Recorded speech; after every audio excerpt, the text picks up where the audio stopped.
When we talk about mental healing, we're not just talking about feeling better. We're talking about the capacity to regulate our internal state, our thoughts, our emotions, and ultimately our behaviors. And one of the most under-discussed but biologically crucial aspects of mental healing is truth. Not abstract or philosophical truth, but the truth of our own experience, the truth we often suppress, avoid, or rationalize. Because here's the reality: what we avoid doesn't disappear, it embeds, it integrates itself into the neural circuits that govern how we feel, think, and act. And when we avoid something consistently, we're not just ignoring it, we're handing over control to it. Neurobiologically, avoidance is not a passive process, it's active. When the brain senses something threatening, whether it's a traumatic memory, a difficult conversation, or even just an uncomfortable truth, it triggers the amygdala and associated limbic structures. These brain regions are evolutionarily designed to keep us alive, not necessarily to keep us mentally well. Their job is to detect threat and respond to it with speed.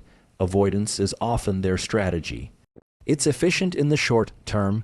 If you avoid the snake, you won't get bitten, but the brain doesn't distinguish between an actual predator and the memory of one.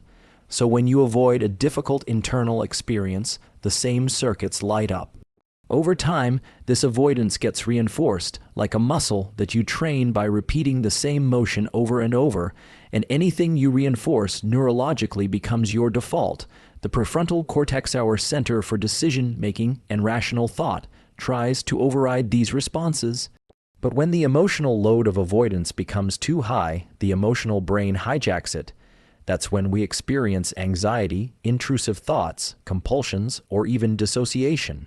These aren't just psychological phenomena, they're indicators that parts of the brain are being silenced or overactivated due to internal conflict. Now, if we trace it back, what causes this internal conflict? It's often a separation between what we know to be true and what we admit to ourselves. That split between internal awareness and external action is where suffering grows. When there's a discrepancy between our narrative and our nervous system's truth, we experience dysregulation. The body can feel one thing, like danger, pain, grief, while the mind tries to move on, stay positive, or distract. That disconnection creates a loop of emotional residue that won't go away until it's processed with honesty. The truth isn't just something we intellectually accept. It's something we feel in our body. We know when we're lying to ourselves. The body registers it before the mind does. That's why emotional healing always starts with alignment. Alignment between what we think, what we say, and what we truly feel. People often ask, why is it so hard to face the truth? The answer is neurochemical. Facing the truth can feel threatening to the ego, which is rooted in cortical networks associated with identity. These areas are very sensitive to information that challenges our existing sense of self. When that identity is confronted, the brain releases stress hormones, cortisol, norepinephrine, which trigger the fight or flight response. But, and this is critical, the stress isn't permanent. It spikes, yes, but if we stay with the truth long enough, the prefrontal cortex engages, and when that happens, we recontextualize the threat, we understand it, we put words to it, and once something has language, the amygdala calms. That's the mechanism of integration, not avoidance, not suppression, but truth processed through awareness.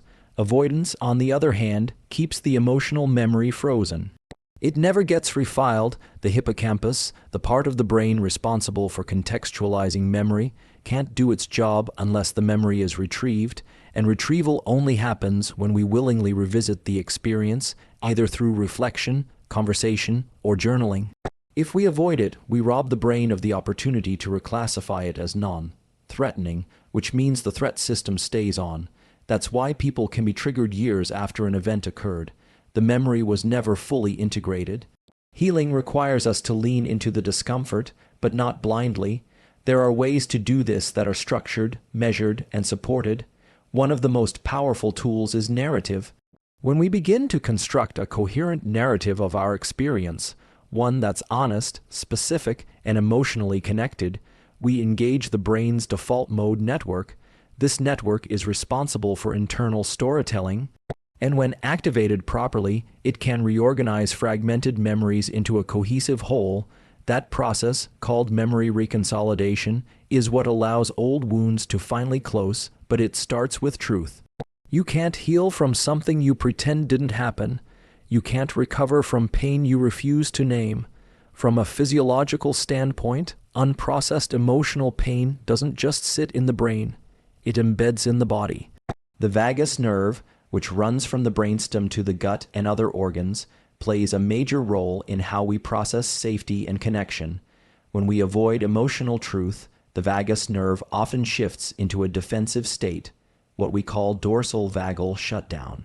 That's when you feel numb, disconnected, fatigued. It's not laziness or weakness. It's biology responding to perceived unsafety. But when we confront and process the truth, the ventral branch of the vagus nerve activates. That's the pathway associated with social connection, resilience, and calm. Truth, then, becomes not just a psychological tool, but a physiological recalibration. The most adaptive nervous system isn't the one that avoids stress.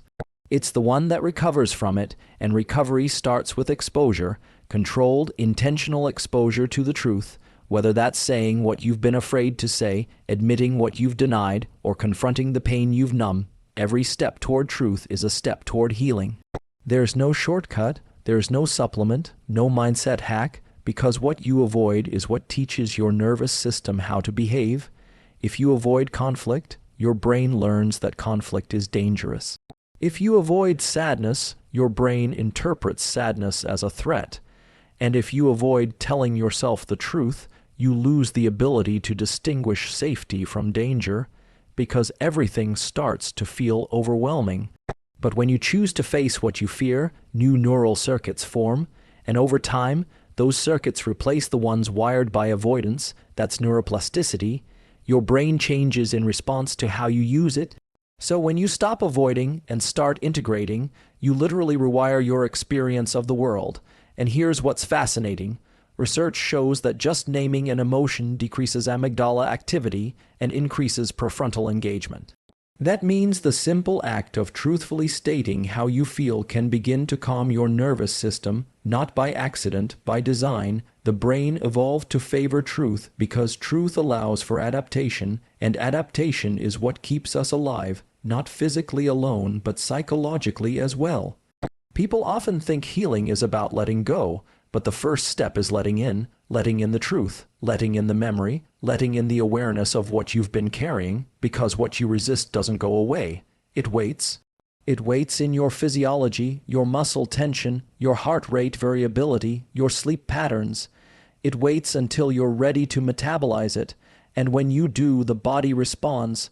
Heart rate variability improves. Cortisol decreases, inflammatory markers reduce. These aren't spiritual metaphors, they're measurable, biological responses to psychological alignment. So if you find yourself repeating patterns, shutting down, overreacting, withdrawing, chasing, numbing, it's not because you're broken. It's because your system has learned to prioritize avoidance over regulation. But it doesn't have to stay that way. The brain is adaptable. The body is responsive. The nervous system can relearn safety, but only through experiences that validate it.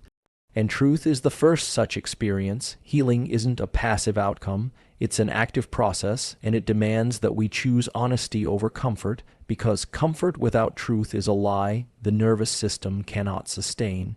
It will always signal back through symptoms, through anxiety, depression, hypervigilance, or emotional numbness, that something is unresolved, and those signals will persist until we listen.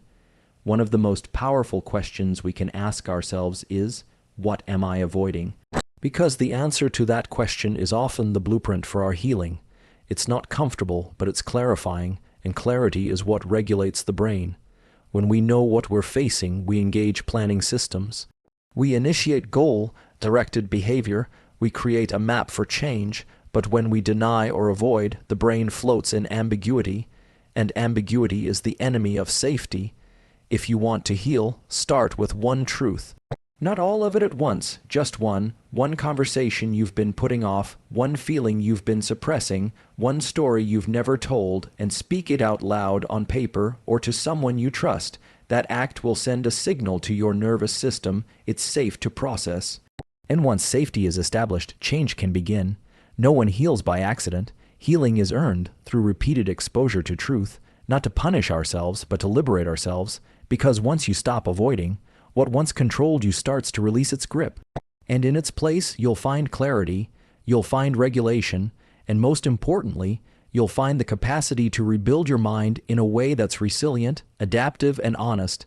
Healing starts with truth, and what you avoid today becomes what you serve tomorrow. The choice is not whether you'll face it, but when, and the sooner you do, the sooner your biology, your mind, and your life can begin to align. Because avoidance may feel safe, but only truth sets you free. Let me know if you'd like this adapted for a video script, podcast, or visual content. Certainly.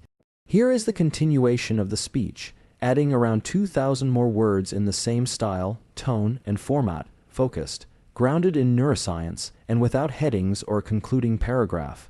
If we take a closer look at how avoidance shapes behavior, we begin to see how intricately it is wired into our learning systems. The brain is designed to associate experiences with outcomes. This is classical conditioning at its core. When you avoid a painful emotion and experience momentary relief, your brain encodes that pattern as successful.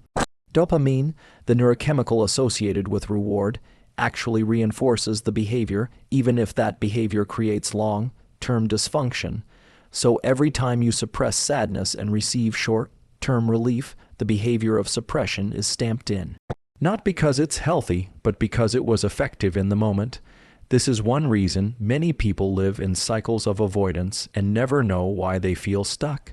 Their brains have mistaken the avoidance for healing, when in reality it's just postponing the inevitable confrontation with the very thing they're trying to escape. When someone says, "I don't want to think about it," what they are often signaling is that their system lacks the internal tools to process it safely. This isn't a matter of willpower, it's about capacity. The nervous system will not allow us to access certain emotional material unless there's a sufficient baseline of regulation in place. This is why practices like breathwork, body awareness, and sleep hygiene are foundational, not optional. They provide the physiological platform necessary for deeper cognitive and emotional work. Without this platform, attempts to confront the truth can overwhelm the system, triggering further avoidance, so the approach must be structured. Build the foundation first, regulate the system, then bring in the truth piece by piece. One truth at a time, that's the key, because the mind doesn't need to relive everything all at once. It needs to safely reprocess it gradually. This is called titration, a term borrowed from chemistry and used in trauma work. It means introducing a small amount of an activating stimulus and observing the response. If the system can handle it, you continue. If not, you pause. The goal isn't to flood the nervous system. It's to gently stretch its capacity for emotional honesty. This is how resilience is built, through progressive engagement, not forceful confrontation.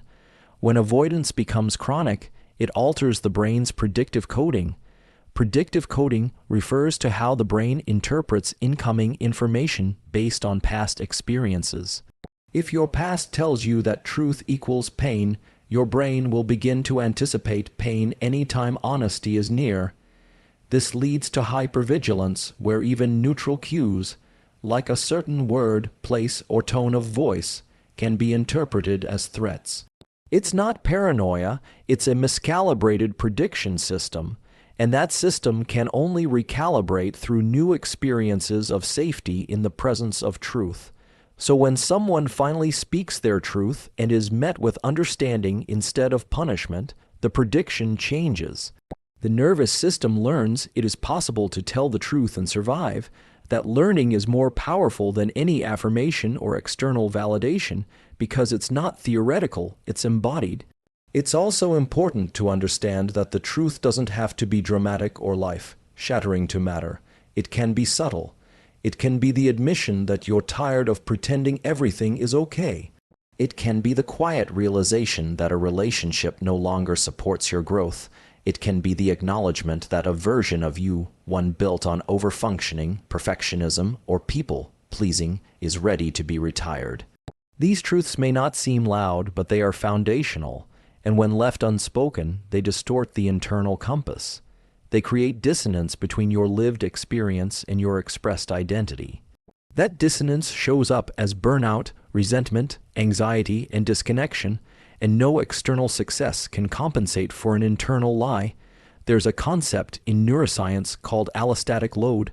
It refers to the cumulative burden on the body and brain from chronic stress.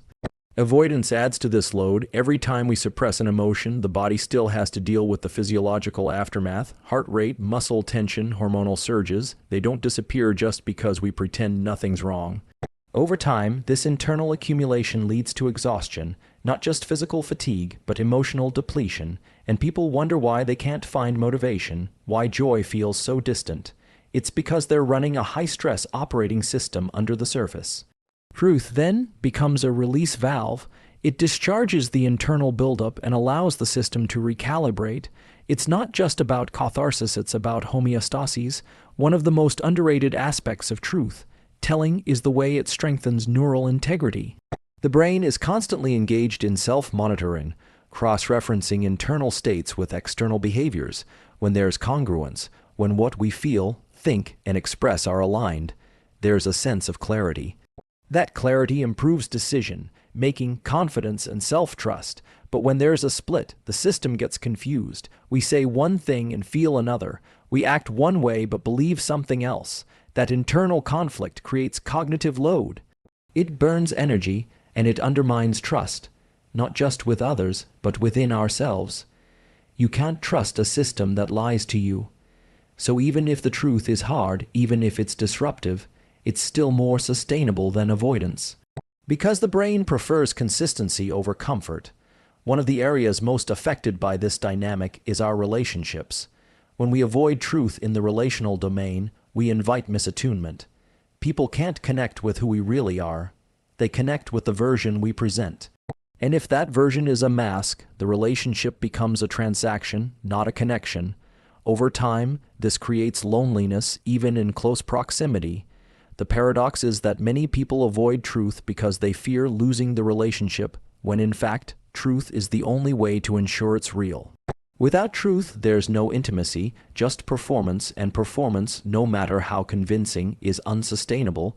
The brain is wired for coherence, it seeks patterns, it craves predictability, and it thrives when there's alignment. Truth provides that. Even if the truth introduces temporary discomfort, it also introduces stability. Because once we know what we're dealing with, within ourselves and with others, we can plan, we can adapt, we can grow. Uncertainty, on the other hand, keeps the brain in a loop of hyperarousal. It's not knowing that causes the most distress. It's not knowing what we know and not saying it. That's the real source of suffering. In neurodevelopmental terms, this is evident even in early childhood.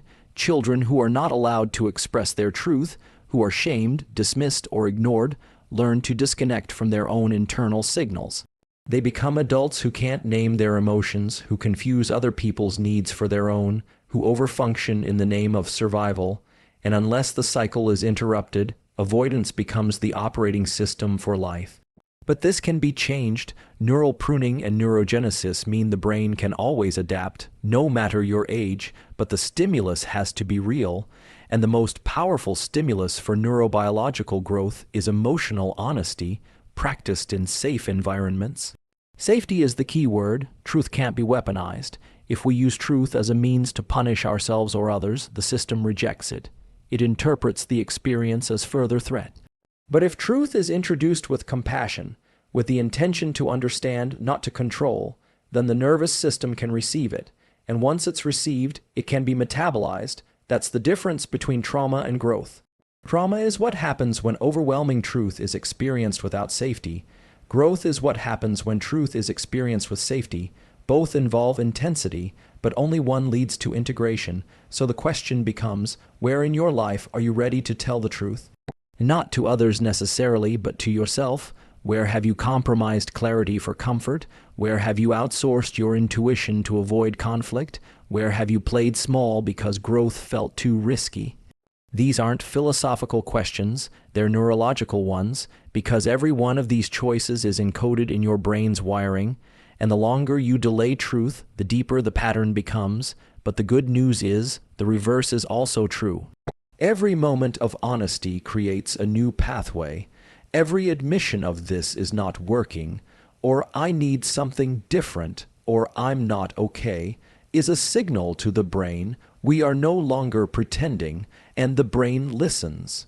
It begins to redirect resources, attention, memory, emotional energy, toward congruence, toward repair, toward healing. Healing is not abstract, it's structural. It's the brain returning to balance. It's the nervous system reducing threat perception. It's the body restoring energy that was once spent on suppression, and it all starts with truth, not the kind of truth that's polished or performative, but the kind of truth that trembles as it leaves your lips. The kind that disrupts your narrative but restores your nervous system, the kind that costs comfort but pays back freedom, because the truth is not just something we speak, it's something we become. And the more aligned we are with our internal reality, the more resilient, grounded, and clear we become in every area of our lives, not because the world becomes easier, but because we're no longer fighting ourselves.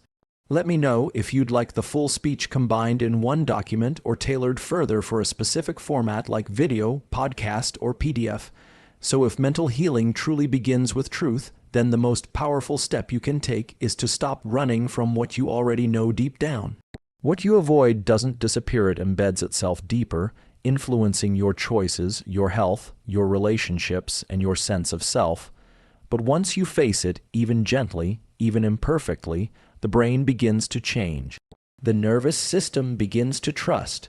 Your body stops bracing for what it no longer has to suppress. Healing isn't about erasing the past, it's about no longer letting it control you. And that begins the moment you stop avoiding what hurts and start listening to what's real. Truth is the first breath of recovery. Let yourself exhale.